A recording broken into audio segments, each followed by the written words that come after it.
Assalamualaikum warahmatullahi ta'ala wabarakatuh. Bukti bahwa Al-Quran memang dari Allah subhanahu wa ta'ala.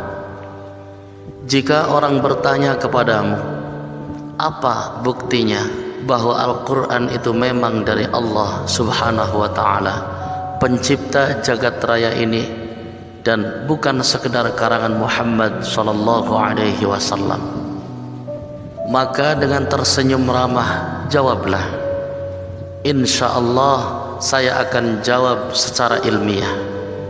Semoga Anda pun memikirkan jawaban saya ini dengan pikiran yang jernih, tanpa dipengaruhi subjektivitas dan fanatisme kelompok. Bukti pertama, dari analisa sejarawan terbukti bahwa memang Muhammad ummi, buta huruf dan tidak pernah sekolah, karena memang pada masa itu belum ada sekolah. Masyarakat Arab belum mengenal ilmu seperti ilmu politik, ekonomi, matematika, sosiologi, kenegaraan, ilmu etika, dan lain-lain. Mungkinkah orang yang buta huruf dan tidak mengenal ilmu bisa bicara masalah hukum, tata negara, sistem ekonomi, etika, dan lain-lain, yang semua pembicaraan tersebut ada di dalam Al-Quran? Tentu saja jawabannya tidak mungkin. Artinya bahwa Al-Quran bukan karangan Muhammad. Tidak mungkin menurut akal sehat orang buta huruf yang tidak mengenal ilmu sama sekali bisa bicara hukum, kenegaraan, undang-undang, kemasyarakatan, akhlak, sosiologi, dan ratusan kalimah-kalimah bijak secara spontan dengan bahasa yang memukau para ahli bahasa Arab. Bukti kedua, Al-Quran banyak bicara tentang sejarah. Sejak zaman Adam hingga Isa, padahal Muhammad tidak pernah dapat informasi tentang sejarah hidup mereka. Cerita tentang Musa dan Isa sangat lengkap. Bahkan seorang pendeta sangat bersyukur ternyata di dalam Al-Quran ada pembelaan terhadap kesucian Bunda Maria yang oleh orang Yahudi dituduh telah berzina sehingga melahirkan Isa. Dari mana Muhammad dapat cerita seluruh kisah para nabi tersebut, padahal di Mekah dan Madinah hampir-hampir tidak ada orang Kristen? Jelas akal sehat kita akan menolak jika dikatakan Al-Quran karangan Muhammad sallallahu alaihi wasallam. Begitu juga cerita tentang Musa alaihi salam sangat lengkap. Padahal orang Yahudi tidak ada yang mengajarkan Taurat kepada Nabi yang tinggal di Mekah. Bahkan di Mekah hampir-hampir tidak ada orang Yahudi. Bukti ketiga, dulu ada seorang pelaut Eropa. Kebetulan di atas kepalanya ada Al-Quran terjemah. Sekedar mengisi kekosongan selama dalam pelayaran, beliau iseng membaca-baca Al-Quran terjemahan tersebut. Beliau sangat terpesona dengan pembicaraan Al-Quran tentang lautan, badai, dan starvation yang terkait. Bahasanya pun sangat dalam dan puitis. Ketika beliau berlabuh di India, dia bertanya-tanya kepada muslim di sana tentang Muhammad dari muslim India tersebut. Dia memperoleh keterangan bahwa Muhammad hidup di tengah gurun pasir dan tidak pernah melihat lautan. Maka dia sangat yakin bahwa mustahil Al-Quran karangan Muhammad yang bisa dengan sangat indah melukiskan lautan, padahal beliau tidak pernah melihat laut. Sehingga ia pun segera memutuskan masuk Islam. Bukti keempat, di dalam surah Al-Furqan ayat 53, Allah subhanahu wa ta'ala berfirman, Dan dialah Allah yang membiarkan dua laut yang mengalir berdampingan, yang satu tawar dan segar, yang lainnya asin dan pahit. Dan Dia jadikan di antara keduanya dinding dan batas yang tidak tembus. Haha, dari mana Muhammad lelaki gurun pasir itu tahu, padahal beliau tidak mengerti sedikit pun tentang lautan. Dan bahkan dua laut yang beda rasa dan warna itu pada masa hidup beliau belum ditemukan orang. Jadi sekali lagi tidak mungkin Al-Quran tersebut karangan Muhammad sallallahu alaihi wasallam. Bukti kelima, pada masa Muhammad hidup ada dua negara imperium, yaitu Imperium Romawi dan Persia. Dua imperium ini sering berperang ketika di masa hidup beliau. Persia berhasil mengalahkan Romawi. Hal ini membuat masyarakat musyrik Mekah menjadi gembira karena orang Persia juga penyembah berhala. Sebaliknya, orang Islam bersedih karena Romawi menganut agama Nasrani yang seakar dengan Islam. Kemudian turun ayat menghibur orang Islam. Surah Ar-Rum ayat 2, 3 dan 4 menjelaskan bahwa beberapa tahun lagi akan kembali terjadi peperangan, dan peperangan tersebut akan dimenangkan oleh Romawi, sehingga umat Islam yang pro Romawi pun menjadi gembira. Ayat ini pun ditertawai oleh kaum musyrik Quraisy, dianggap sebagai bualan. Muhammad saja karena waktu itu Romawi terlihat sudah sangat lemah. Maka Abu Bakar menantang orang musyrik untuk bertaruh dengan taruhan belasan ekor unta. Tantangan diterima oleh musyrik Quraisy, dan 7 tahun kemudian apa yang diramalkan Al-Quran pun terjadi.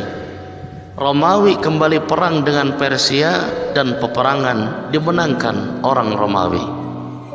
Jika Al-Quran bukan dari Allah dan hanya sekedar karangan Muhammad, tentu saja beliau tidak akan bisa meramal sesuatu yang akan terjadi di masa depan.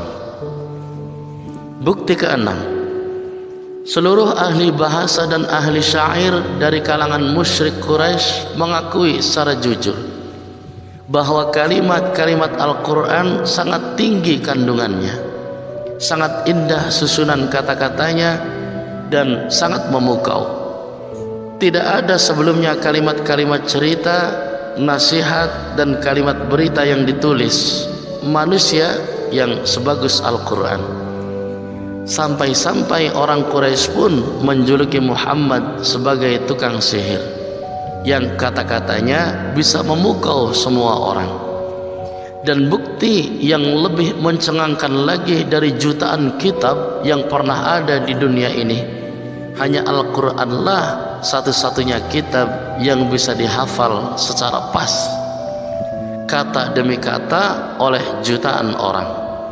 Bahkan orang tidak mengerti bahasa Arab seperti ribuan anak-anak Indonesia mampu menghafal Al-Quran yang lebih dari 600 halaman. Adapun pastor dan pendeta tidak akan mampu menghafal Injil atau Bible kata demi kata secara pas, walau hanya 100 halaman. Hal ini menunjukkan bahwa Allah sebagai yang menurunkan Al-Quran telah mengatur sedemikian rupa sehingga memudahkan bagi semua orang untuk menghafalnya. Bukti ketujuh, dalam surah Yunus ayat 92 diceritakan bahwa jasad Fir'aun musuhnya Musa alaihi salam akan diselamatkan Allah. Padahal peristiwa sejarah Musa alaihi salam dan Fir'aun tersebut terjadi 1200 tahun sebelum Masehi.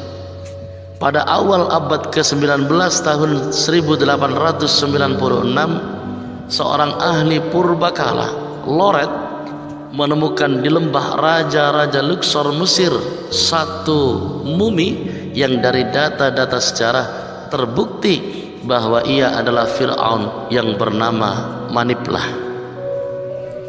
Pada tanggal 8 Juli 1908, Elliot Smith mendapat izin untuk membuka pembalut Fir'aun, dan ternyata jasadnya masih utuh seperti yang diberitakan Al-Quran. Nah, mungkinkah Muhammad yang buta huruf tersebut bisa mengetahui hal tersebut, padahal di dalam Taurat dan Injil pun tidak ada diceritakan? Tidak dapat tidak, akal sehat yang jujur akan berkata bahwa Al-Quran bukan karangan Muhammad. Bukti ke-8, dalam Al-Quran surah Yunus ayat 10, surah ke-10 ayat 15, Allah menjelaskan bahwa cahaya matahari bersumber dari dirinya sendiri, sedangkan cahaya bulan adalah pantulan. Dari mana Muhammad bisa tahu, padahal dia buta huruf dan ilmu alam zaman itu pun belum sampai ke situ, bahkan belum ada kajian keilmuan. Bukti ke-9, Al-Quran turun secara acak, kadangkala turun karena ada suatu peristiwa atau pertanyaan, sahabat maupun orang kafir. Jadi tidak ada upaya penyusunan kalimah. Kebanyakan ayat turun secara spontan dan disampaikan Muhammad secara lisan.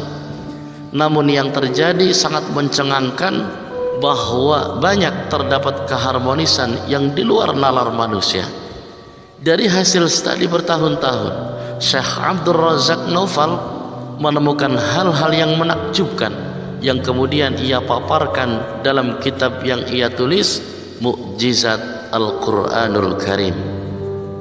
1. Terdapat keseimbangan kata dengan lawan katanya.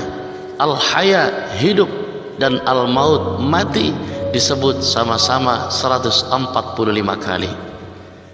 An-Nafa' atau manfaat dan mudarat disebut dalam jumlah yang sama 50 kali. Panas dan dingin 4 kali. Kebaikan dan keburukan 167 kali. Kufur dan iman dalam bentuk kata indefinite masing-masing 17 kali, dan lain-lain. 2. Kata hari dalam bentuk tunggal sejumlah 365 atau jumlah 1 tahun. Kata hari dalam bentuk jama berjumlah 30 kali, penyebutan angka 1 bulan. Kata yang berarti bulan hanya disebut 12 kali, menunjukkan jumlah setahun dan lain-lain. Apakah semua ini kebetulan dan sangat banyak bukti lainnya? Mudah-mudahan dengan keterangan sederhana ini bisa meningkatkan kualitas iman kita dari haqqul yakin menjadi ainul yakin, keyakinan yang sudah terbukti dan tidak bisa dibantah. Dan dengan Anda membagikan ilmu yang sangat penting ini untuk diketahui banyak orang, Anda pun terhitung telah melakukan amal jariah yang sangat penting dalam urusan syiar Islam. Barakallahu li wa lakum. Wassalamu alaikum warahmatullahi wabarakatuh.